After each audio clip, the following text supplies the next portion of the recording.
வணக்கம் அன்பர்களே. இந்த நாளில் அந்த நாள். ஆம், வரலாற்றின் வழித்தடங்களில் கடந்த 2000 ஆண்டுகளாக ஒவ்வொரு நாளும் உலகம் முழுவதும் நடந்தேறிய முக்கிய நிகழ்வுகளை நாள் வாரியாக நல்ல பல தகவல்களை தொகுத்து காணொளி மூலம் பகிர்வதில் மகிழ்ச்சி. வாருங்கள் அன்பர்களே, இனி வரலாற்றில் இன்று எனும் வாசல்களை திறந்து வலம் வருவோம். வரலாற்றில் இன்று நவம்பர் 15ஆம் தேதியில் நடைபெற்ற முக்கியமான வரலாற்று நிகழ்வுகள். கிபி 565ஆம் ஆண்டில் 3ஆம் யசுட்டின் பைசாந்திய பேரரசராக தனது மாமா 1ஆம் யசுட்டினியனுக்கு பின்னர் முடிசூடினார். 1505ஆம் ஆண்டில் போர்த்துக்கேய மாலுமியும் நாடுகான் பயணியுமான லாரன்ஸ் டி அல்மைடா கொழும்பை வந்தடைந்து ஐரோப்பிய குடியேற்றத்தை ஆரம்பித்தார். 1791ஆம் ஆண்டில் முதலாவது அமெரிக்க கத்தோலிக்க கல்லூரி ஜார்ஜ் டவுன் பல்கலைக்கழகம் திறக்கப்பட்டது.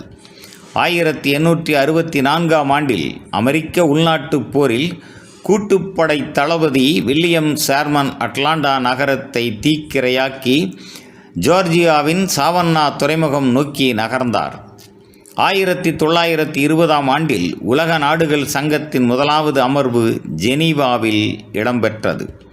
1922ஆம் ஆண்டில் ஈக்குவடார் உவயாகில் நகரில் நடைபெற்ற பொது வேலை நிறுத்தத்தில் 1000க்கும் அதிகமானோர் கொல்லப்பட்டனர். 1933ஆம் ஆண்டில் தாய்லாந்தில் முதல் தடவையாக பொது தேர்தல் இடம்பெற்றது.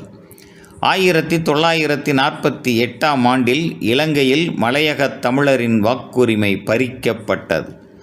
1949ஆம் ஆண்டில் நாத்துராம் கோட்சே, நாராயண் ஆப்தே ஆகியோர் மகாத்மா காந்தியை கொலை செய்த குற்றத்திற்காக தூக்கிலிடப்பட்டனர். 1969ஆம் ஆண்டில் பனிப்போர் காலத்தில் சோவியத் நீர்மூழ்கி K-19 அமெரிக்காவின் காட்டோ என்ற நீர்மூழ்கியுடன் பேரன்ஸ் கடலில் மோதி மூழ்கியது. 1969ஆம் ஆண்டில் வியட்நாம் போரில் வாஷிங்டன் டிசியில் 5 லட்சம் பேர் போருக்கு எதிராக ஆர்ப்பாட்ட ஊர்வலத்தில் பங்கு பெற்றனர். 1971ஆம் ஆண்டில் இன்டெல் நிறுவனம் உலகின் முதலாவது வணிக ரீதியிலான 4004 என்ற ஒற்றை சில் நுண் செயலியை வெளியிட்டது.